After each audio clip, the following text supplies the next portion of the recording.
Live from our 7 Tasmania studios, your nightly news with Kim Miller begins now. Good evening and thanks for joining us. The Premier has survived a leadership scare, slamming last night's no confidence motion debate as a waste of time and taxpayers' money. But the fallout from the Shell pre-commitment pokies card continues, with the Liquor and Gaming Commissioner expressing her disappointment in the decision. Despite dominating Parliament all day, a no-confidence motion against the Premier wasn't enough to bring him down.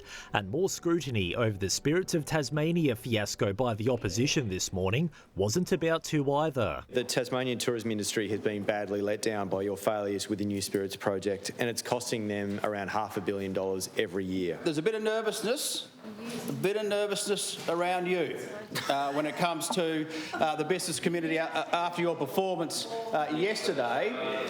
We're a heartbeat away from a Labor Green Accord. But the issue that brought on the hours-long debate is still front of mind for the Greens, who are calling for answers into a report by Max Gaming, which the government has cited for its backdown on the mandatory pre-commitment pokies card. Why is there IP issues when the government commissioned the report itself? I said I would release the report when these matters are taken into consideration. That's despite the nation-leading scheme being recommended by the government's own Liquor and Gaming Commission in 2022. I'm disappointed that we've got to this point and so much work has been done and so much money has been expended on this particular initiative. The government will instead look at a range of other measures, including facial recognition technology. It's not a strong harm minimisation measure. It doesn't do anything to prevent harm. We'll be working with other states so that we can work through this technology process.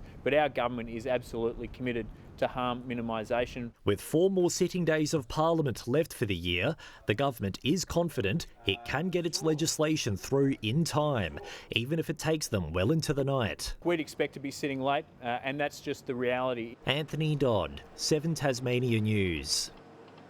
Nurses at the Launceston General Hospital have ramped up industrial action amid what they describe as untenable staffing conditions. Union members say the situation is becoming so dire they fear for patient and worker safety, and are warning burnout rates are on the rise.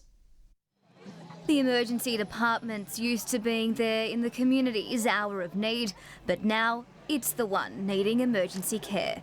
Their health services in crisis, the emergency department's significantly under-resourced.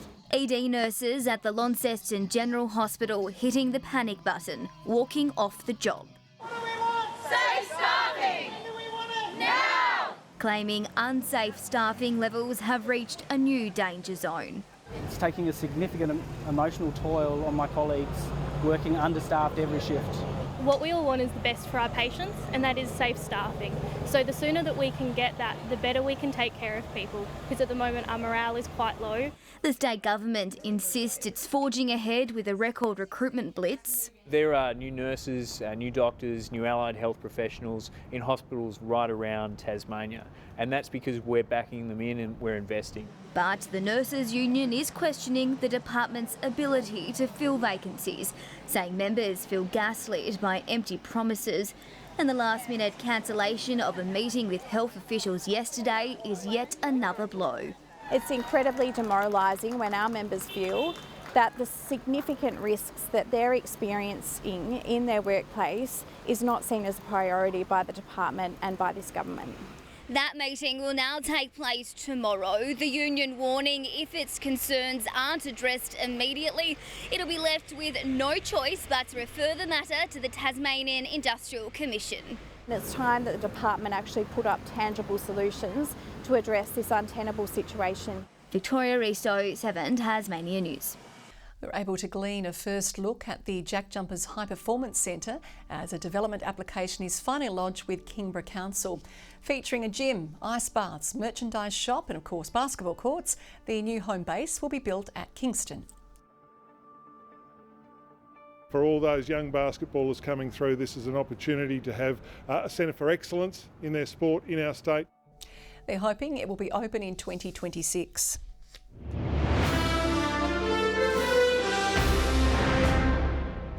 cold climate adventurers are the latest targets of a cross-continent recruitment drive looking to fill 200 jobs in Antarctica for the 2025-26 season. The Australian Antarctic program is on the hunt for a range of professionals, including electricians, mechanics and chefs who are looking for an icy change. Once it gets in your blood, it's very hard to get it out and shake the feeling of wanting to head back south. Those considering the move don't have much time to get cold feet. Applications close soon. A record number of Tasmanians have purchased their first home over the September quarter, according to a recent real estate report. The housing market appears to have steadied, with a slight drop in the median house price in our capital. After the lows of 2023, Tasmania's property market seems to be stabilising. There's no real huge growth that we see, and there's no huge reduction that we're seeing. We're seeing confidence slowly coming back. And according to the Real Estate Institute of Tasmania's quarterly report, the future is looking up. We're seeing more activity at open homes, more activity with inquiry.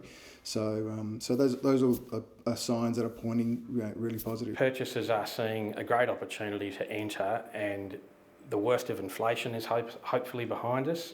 And with that, the worst of interest rates. A reduction in stamp duty saw a record quarter for first home buyers, with 512 people securing their first property, the highest number of quarterly purchases in a decade. Having that investors slightly out has allowed the first home buyers to take some of the properties. The median house price in Hobart was $715,000, a $7,500 decrease from last year.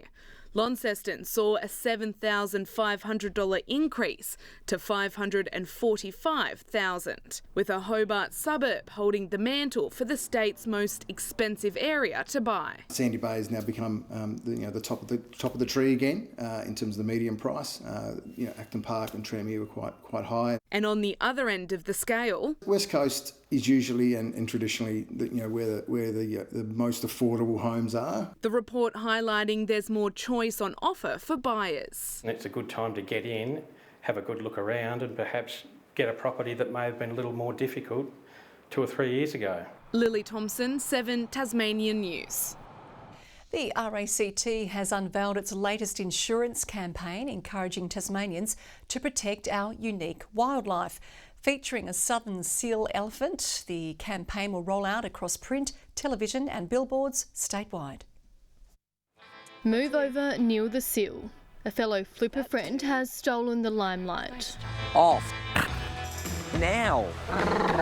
Finn is the latest celebrity gracing our screens, starring in the RACT newest insurance campaign, When Tasmania Happens. We think it is a gentle reminder that should you experience one of those visits from an elephant seal or damage caused by a seal, to just make contact with us and we'll help support you if you need to lodge a claim. The campaign more timely than ever. We have had the reappearance of elephant seals in the coastal areas. Standing as a reminder to care for Tasmania's unique wildlife, especially during unexpected encounters. Yeah, I wouldn't get too close.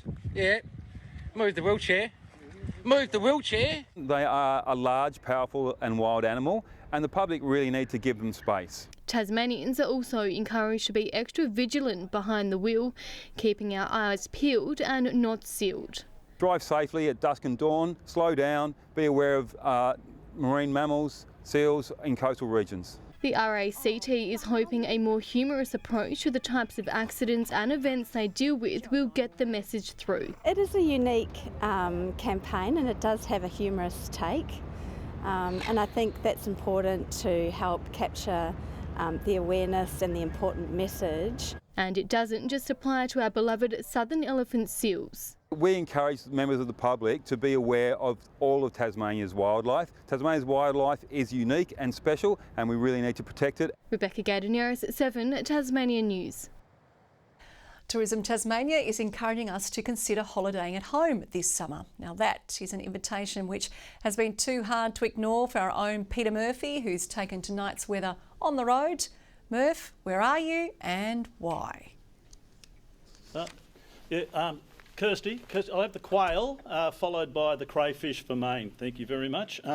Oh, you're there, Kim, are you? Sorry, I didn't know you'd crossed to me already. Look, yes, we are going to be spending the longer summer days, and we've got spring at the moment, and we're getting out and about and encouraging Tasmanians to do the same thing. I've spent a long day here at Barnbougle. It's been fantastic. There's been people from the United States, a big group from Queensland, another group from Melbourne, all enjoying the course. But of course, even though Roscoe was very busy in the pro shop today, he was telling us that these two courses are top 5 in Australia and also in the top 100 courses of the world. And the new 14-hole golf course is getting rave reviews as well. But good for you, Kim. It's not just for golfers, families, couples, all sorts are coming here and taking advantage of the lodge accommodation, all the cottages they have, and also the villas, all with views of the ocean and also the golf course. So it's just spectacular here. As you can see behind me, it's just terrific. The sunset is just happening, and we're really making sure that we're having a great time here. Plenty of food at the restaurant, Tasmanian food and fare. If you just want something casual, the sports bar has it all for you with pizzas. And of course, we have the spa here as well, Kim, and I spent 4 hours there earlier today, but that was just for the quote. And I know you like it up here, and you often use the private airstrip, so let's get out and about and visit our little backyard that we've got here. You're a shocker. Good chance for you to improve on that handicap, I reckon, too. It's time to dust off that Santa hat and kick off the festive season with Hobart's Christmas pageant returning to the CBD this weekend. There'll be some very special guests in the 42nd annual parade, including Terrapin Puppets and a headline act from a well-loved blue healer. Bluey will make a short track around the pageant route, and Bluey will be also joined with 4 of his beautiful cousins. We're going to be able to bring 3 puppets to the parade, and I think they're going to create a lot of laughter and a lot of Christmas spirit. The pageant begins at 10:30 on Saturday, starting on the corner of Argyle and Liverpool streets.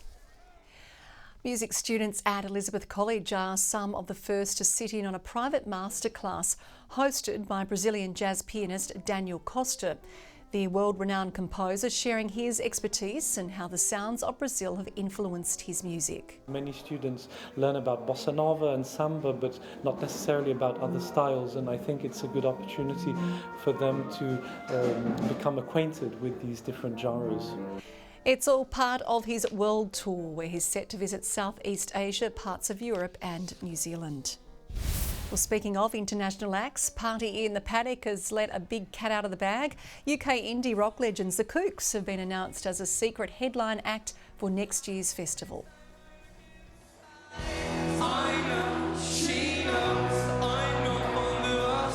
Love The Kooks, we always have done. They're one of our favourite bands, so to finally book them, been trying to book them now for over a decade, it's going to be fantastic. Organisers say the announcements don't end here, promising another lineup drop sometime next week. Thousands of Tasmanians who once formed part of an asthma study back in the 60s are being encouraged to return for testing. Researchers hoping to track the effects of various respiratory illnesses and work out what causes them. In 1968, when Tim Mullen was just 7 years old, he and almost every other Tasmanian his age were encouraged to be part of research looking into the prevalence of asthma. Mum being a nurse, I guess she saw the value of signing myself up to become a part of an asthma study. But it wasn't just any research. 56 years later, the Tasmanian Longitudinal Health Study remains the largest and longest of its kind, with 8,000 participants continuously tested every 7 years. It has extra strengths over just looking at people at one point in time. Now, lead researchers are looking for thousands of those who participated in 1968 to return to the study, with thousands encouraged to get in touch before Christmas. We're up to about 2,000 now in Tasmania.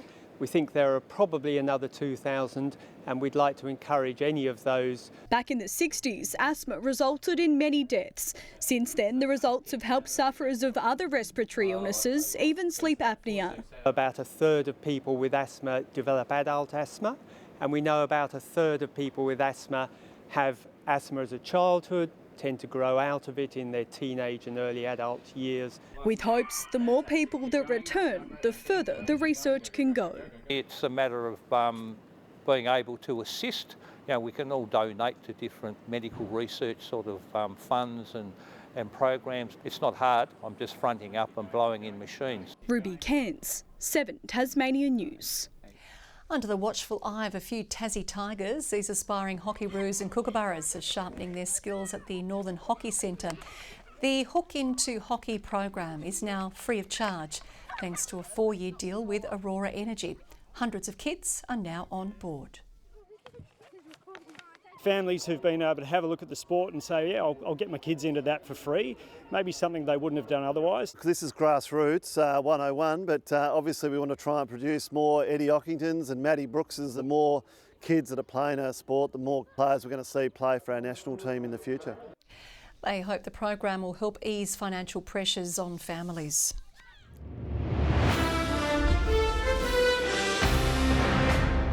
Three weeks after smashing the Ironman swim record in Kona, Doran is back home in Hobart preparing for his next mission.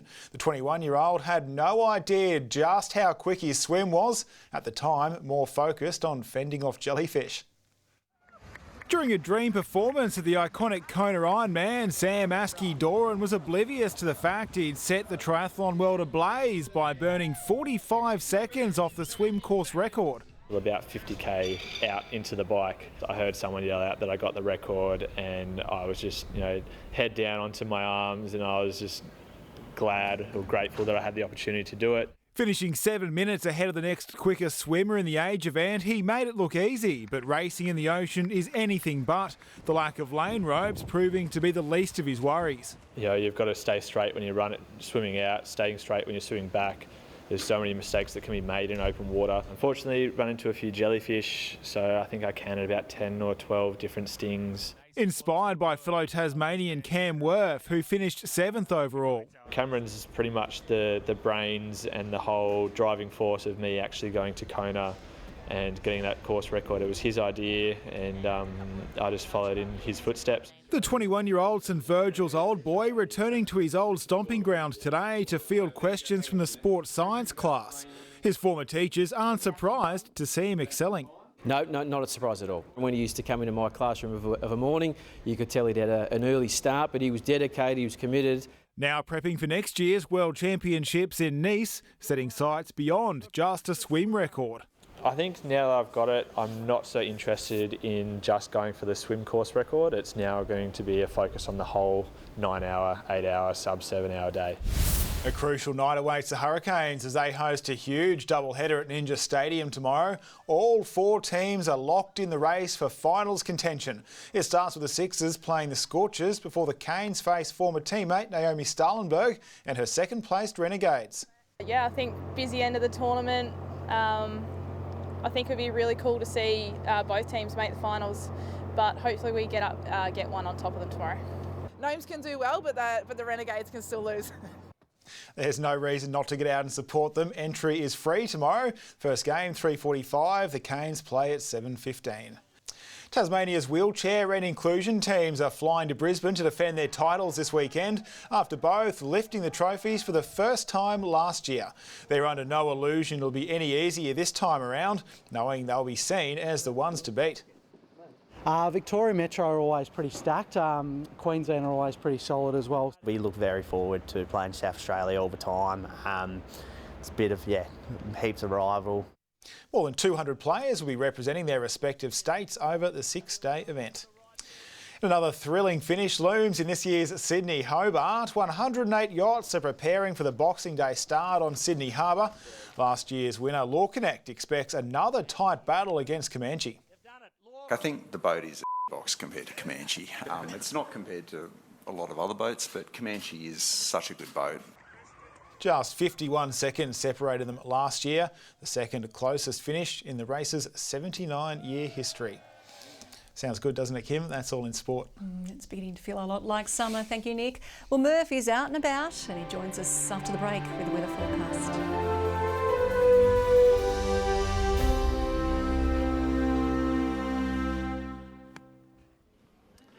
Hello again. I guess by now you know that we're encouraging people to celebrate Tasmania and get out and about and travel locally and support some local businesses, be it a cafe with a coffee at a place you've never been to before, or a new pub meal at a new location as well. If you don't know where to go, get to the website discovertasmania.com.au/longest days. It was a pretty long day for me today. Let's see what the weather was like around the state. And Hobart, Devonport and Burnie all reached 17 degrees today. The 23 in Launceston was the state's high. It reached 22 at Bushy Park. 21 degrees today at Friendly Beaches, 18 at Strawn, 17 for King Island, Flinders Island and also at Low Head. Looking at the cloud charts, and the high cloud did extend over the south and east. A little bit of cloud there, but mostly clear around most of Tasmania. High cloud extends also over Victoria. The top end, eastern Queensland and northern New South Wales had thunderstorms about.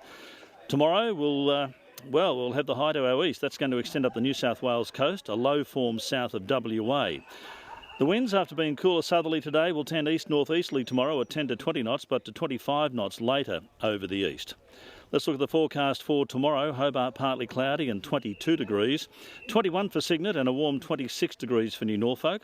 Partly cloudy over the north. Launceston and Campbelltown 24. Devonport a top of 19. Same conditions for Burnie. Sunny and 21 in Strawn, Smithton 21 as well, partly cloudy 2 along the east, St Helens 19, Swansea and Fingal 23 degrees on the way. Fine and partly cloudy forecast for Friday. However, showers will extend right across the state on Saturday, but not much over the east coast. And on Sunday, more wet weather with heavier showers over the north. Looking further north, and a shower for Perth tomorrow. Sunny and warm in Adelaide and Melbourne. Partly cloudy and fine in Canberra and Sydney. 25 and a shower for Brisbane. And currently in Bridport, it says it's 14 degrees, but it feels more like 24 degrees, Kim, and a light zephyr blowing, but that's just lovely here this evening. I've spent a long day here at Barnbougle. I spent about 4.5 hours in the spa and health centre today, and that was just for the quote. I think you spent a bit of time in the bar too. Thank you, Murph. Enjoy your little holiday. And that is all your news for now. We'll have updates throughout the night, but for now, on behalf of the entire team, it's good night.